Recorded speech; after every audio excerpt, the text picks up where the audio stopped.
Fala, minha guilda jurássica! Estamos de volta com mais um vídeo. Hoje a Antártica parece um lugar que só tem gelo e vento. Quase todo o continente fica coberto por uma camada enorme de gelo e ali está guardada uma parte gigante da água doce do planeta em forma de gelo. Mas nesse vídeo eu vou te mostrar como o continente gelado já foi um mundo tropical vibrante e cheio de vida.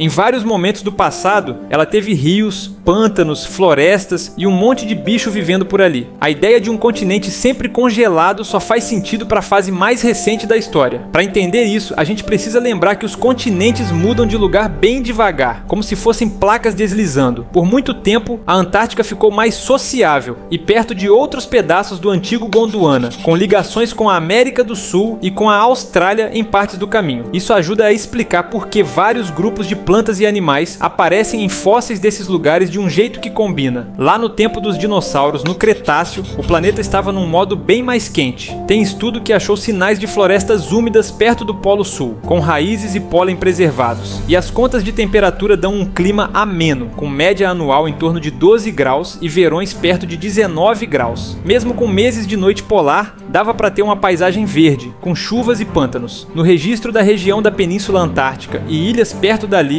aparecem achados de dinossauros do fim do Cretáceo, como terópodes, anquilossauros e ornitópodes, e até um dente de hadrossauro encontrado em rochas de idade bem próxima do fim do Cretáceo. Esse tipo de achado combina com a ideia de conexão com a América do Sul naquela época, com animais conseguindo passar de um lugar para o outro ao longo de muito tempo. Aí chega um dos cortes mais famosos da história da Terra, o impacto do asteroide de cerca de 66 milhões de anos atrás. O impacto aconteceu longe dali, na região do que hoje é o México, só que os efeitos foram globais. Uma das coisas foi um tsunami gigantesco que se espalhou pelos oceanos, e além disso teve poeira, fuligem e gases na atmosfera atrapalhando a luz do sol por um tempo. Esse tipo de escurecimento e resfriamento rápido bagunça florestas, rios, cadeias alimentares e principalmente o que depende de plantas. Na Antártica, um lugar importante para ver essa virada fica na ilha Seymour, onde existe um dos melhores registros do limite entre o fim do Cretáceo e o começo do Paleógeno, com sinal geoquímico famoso como a anomalia de irídio,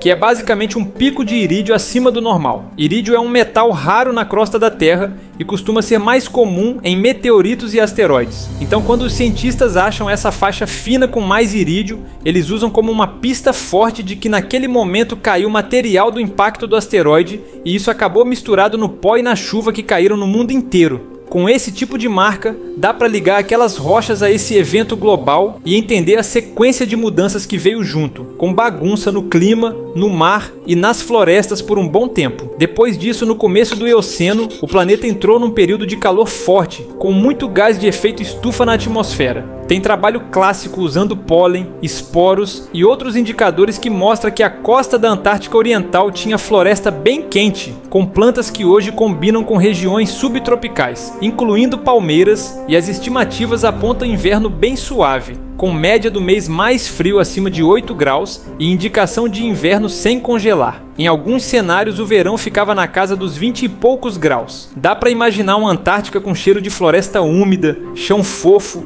rios com margens cheias de plantas e um monte de inseto. E ao mesmo tempo ela ainda tinha aquela luz esquisita de altas latitudes, com dias muito longos no verão e meses sem sol no inverno. O ponto é que, com calor global alto, até um lugar com noite polar podia sustentar uma floresta. E esse mundo verde tinha bicho grande em terra também. Na ilha Seymour e arredores, o registro de vertebrados do Eoceno mostra um conjunto de animais bem com cara de América do Sul, incluindo grupos chamados de ungulados nativos sul-americanos, como litopternos e astrapoteres, além de marsupiais e outros mamíferos. O mais legal é que esses fósseis aparecem como um pedaço de um ecossistema inteiro que existia antes do gelo dominar tudo. No meio desses predadores e perigos, tem duas pistas que chamam a atenção. Uma delas são achados de ossos de dedo com garra de aves grandes no começo do Eoceno, na ilha Seymour, que lembram Cariamiformes, o grupo que inclui as seriemas e parentes e que entra na conversa das aves do terror, como possibilidade em discussões científicas. A outra pista é um osteoderma, que é tipo uma placa óssea da pele, descrito como de um crocodiliforme no Eoceno da mesma região, o que combina com rios e áreas alagadas bem mais quentes do que hoje.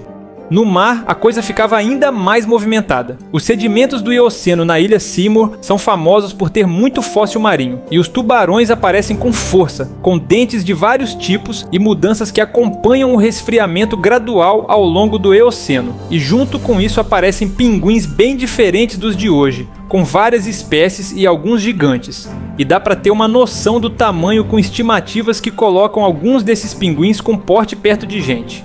Também entram as baleias antigas. Tem registro de basilosaurídeos na Antártica do Eoceno, com restos de mandíbula e dentes, mostrando que baleias já passavam por ali. E existe ainda a história do Llanocetus, um tipo bem antigo de baleia com dentes, ligado ao começo da linhagem das baleias de barbatanas, com material que sugere animais bem grandes, e alguns estudos discutem tamanho chegando perto de 12 metros em espécies do gênero. A virada final vem por volta de 34 milhões de anos atrás, na passagem do Eoceno para o Oligoceno. A Terra esfria de um jeito marcante e a Antártica vai ficando mais isolada com a abertura e aprofundamento de passagens oceânicas que ajudam a formar uma corrente circulando o continente, a corrente circumpolar antártica. Junto com isso, a queda de CO2 entra como peça importante em vários modelos e estudos sobre o começo de uma Antártica com gelo permanente. Com gelo crescendo, o próprio gelo passa a ajudar o resfriamento, porque uma superfície branca reflete muito mais luz do Sol do que água escura e solo. Então o sistema ganha força, o frio aumenta e os ambientes verdes viram raridade. No fim, esse é o resumo. A Antártica já foi floresta, já teve rios perigosos, pinguins gigantes e mares cheios de predadores. O continente gelado que a gente conhece hoje é uma fase bem recente dentro de uma história muito maior, com períodos quentes, úmidos e cheios de vida.